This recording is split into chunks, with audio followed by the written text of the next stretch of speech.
The XDM OSP Elite in the 3.8. It's like the shrunken down version that got stuck in the dryer too long of the big hammer, the XDM Elite OSP, which I'm a big fan of because it's so much fun out on the range. The difference in this one though, it's got a late night ice cream eating problem because it's a little chunky and it's got a few extra ounces on it.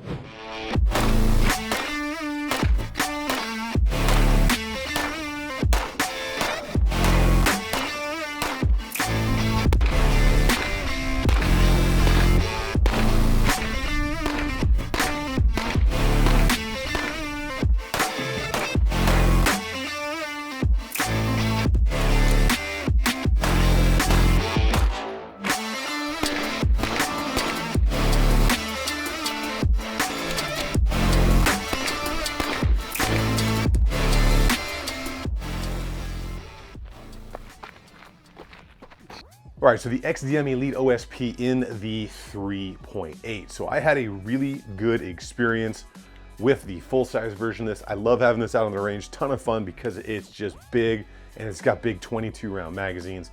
It's just a lot of fun out there. So I wanted to try the compact version of that just to kind of see if I would have the same experience. So this is the 9mm version. They do have it now in 10mm, the best millimeter, and they've got a couple of different variations of this, from optic ready, not optic ready, and the full-size grip that'll take the 20+ round magazines, which is pretty cool, but that's a lot of grip for something that's supposed to be a 3.8-inch compact concealable package, which we'll talk more about once we go through all of the specs on it. But if you haven't seen the videos on the big full-size one right there, I will leave those linked down below so you can check that out. But we're gonna go ahead and get into the specs on this fella right now.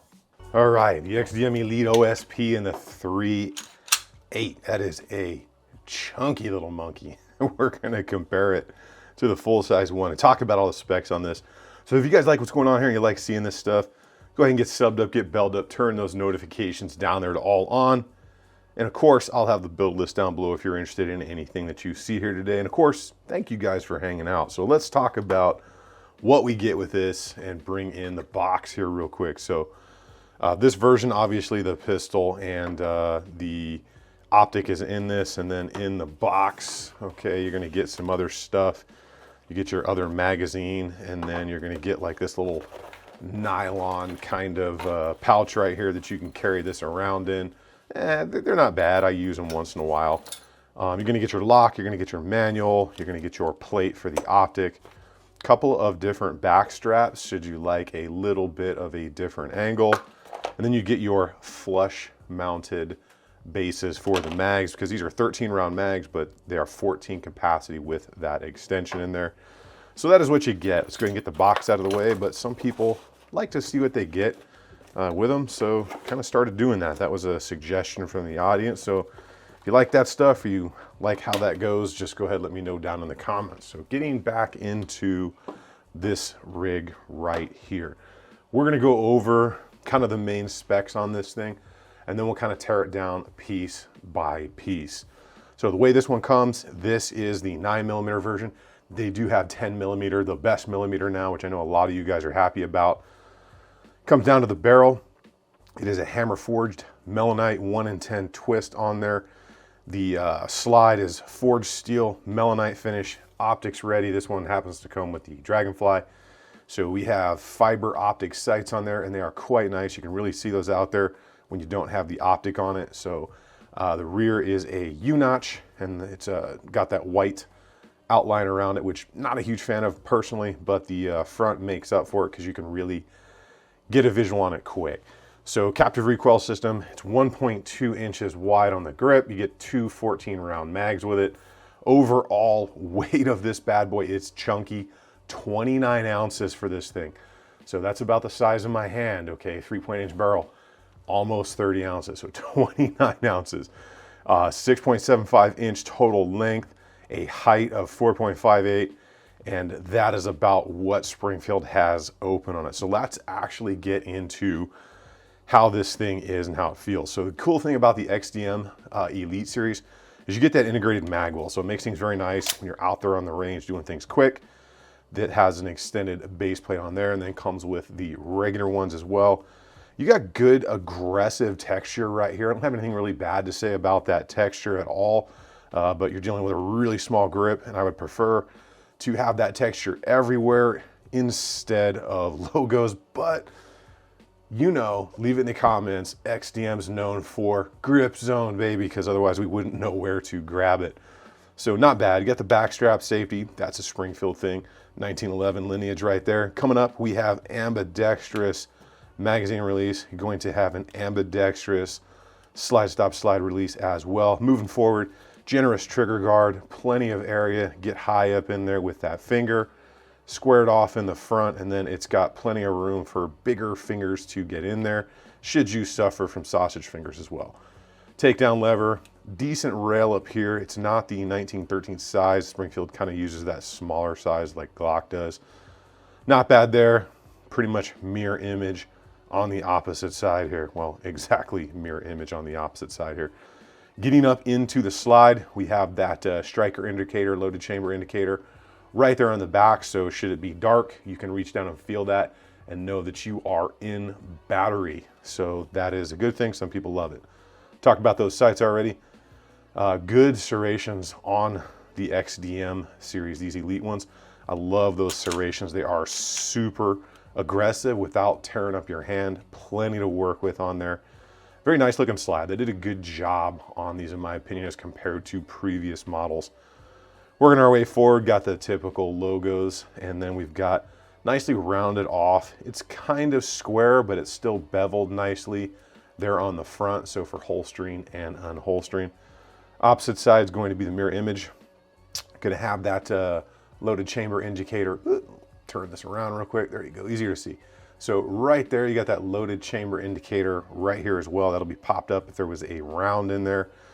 Always good to have that stuff so you kind of know if you're going to be working in the dark and you really know your pistol, you're going to be able to feel it out with what's going on in there. So let's talk about the meta trigger in here, and we're going to do some trigger pulls on this thing. So it's definitely a little bit better than the original XDM. The safety in there goes flush with the trigger shoot, which is always nice.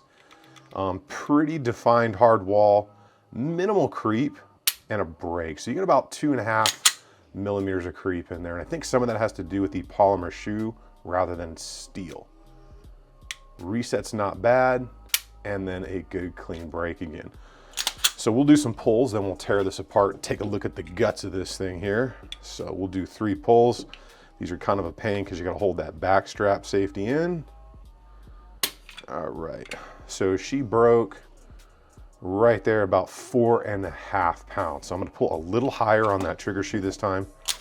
You know, it's a long trigger shoe, so you can really get way down on there. That trigger shoe is super long, so that's where I strive to get my finger each time, but I will pull a little higher and you'll notice that the weight will go up. Oop, forgot the back strap. Do that every time. All right, so a little higher in the trigger shoe that time, and you can see we broke just over 5 pounds. I'll try and get in the same spot again on that one and see how consistent it'll be. Tough to get on the same spot on some of these trigger shoes sometimes.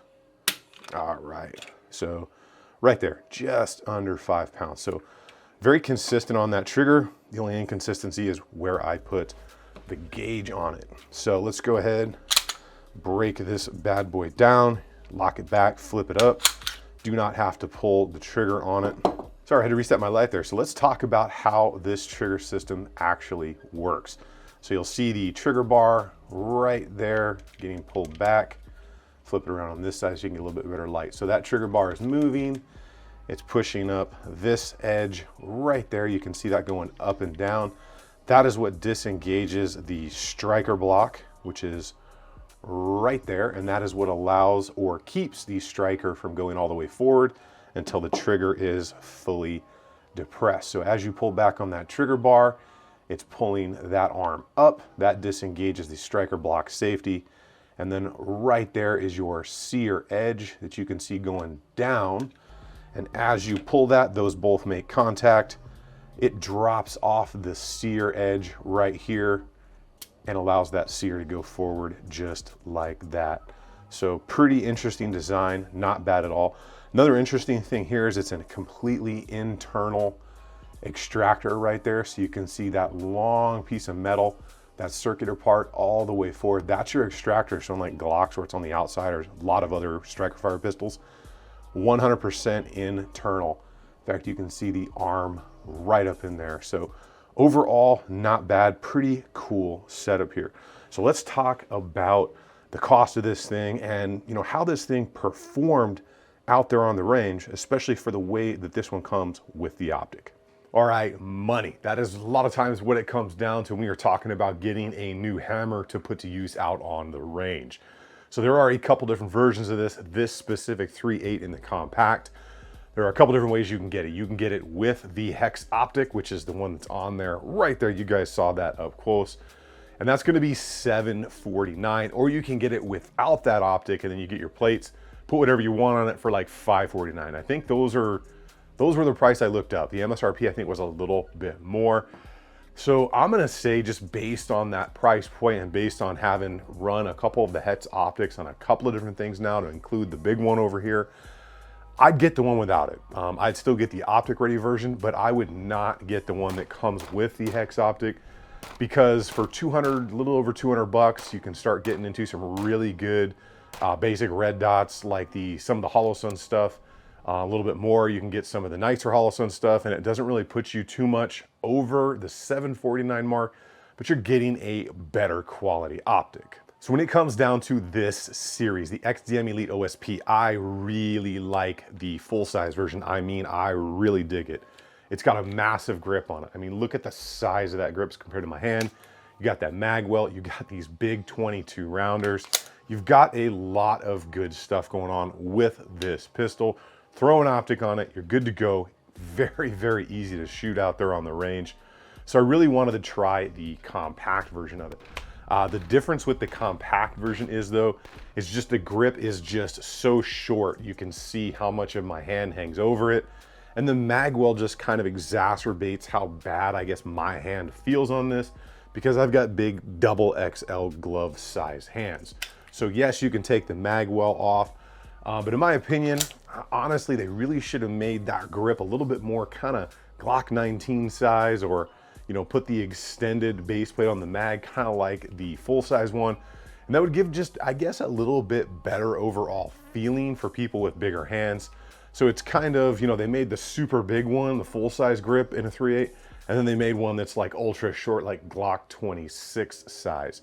So I would have liked to have seen a little bit more of that, but then again, not everybody's got the same hand size, and that's kind of really a personal preference, and me just kind of picking this thing apart. Now, as far as how that thing performs out on the range, it was good. All the controls are nice, got all that ambidextrous stuff going on that we like to have these days. Very controllable, even for being how short it is, and that's probably because little chunky, it's a bit of a hefty honey out there. It's actually a little thicker than that XDM full size, which is kind of interesting, and you can feel that weight. I mean, it feels like straight top heavy, like nose heavy, until you get a magazine in there. I mean, it's really noticeable, but it's very controllable. That weight does help, but if you're gonna conceal that, you're gonna know you're carrying that weight around with you. Ran all the ammo that I had that day, which was, I put like 1 mag of self-defense ammo to it because I am super low on that stuff, and it's super expensive and really hard to find still right now with everything that's going on. Ran all the basic range stuff, didn't have any problems with it. Now the trigger on that thing, that match enhanced trigger assembly, the meta trigger that they have in there, it's definitely better than the old XD stuff. I would like to see that trigger shoe made out of metal though. I think that would give a little bit more of a crisp feel to it rather than having a polymer trigger, because you can actually kind of feel that trigger flex a little bit right before it breaks, which I think kind of takes away from the engineering of that meta trigger system. Other than that, the thing is pretty solid, besides just fitting my hand a little bit funky.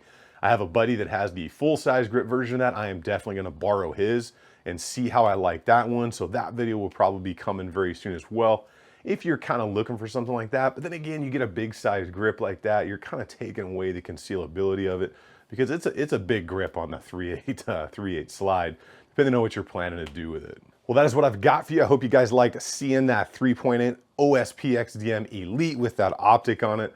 Like I said, pretty cool little package, just doesn't fit me.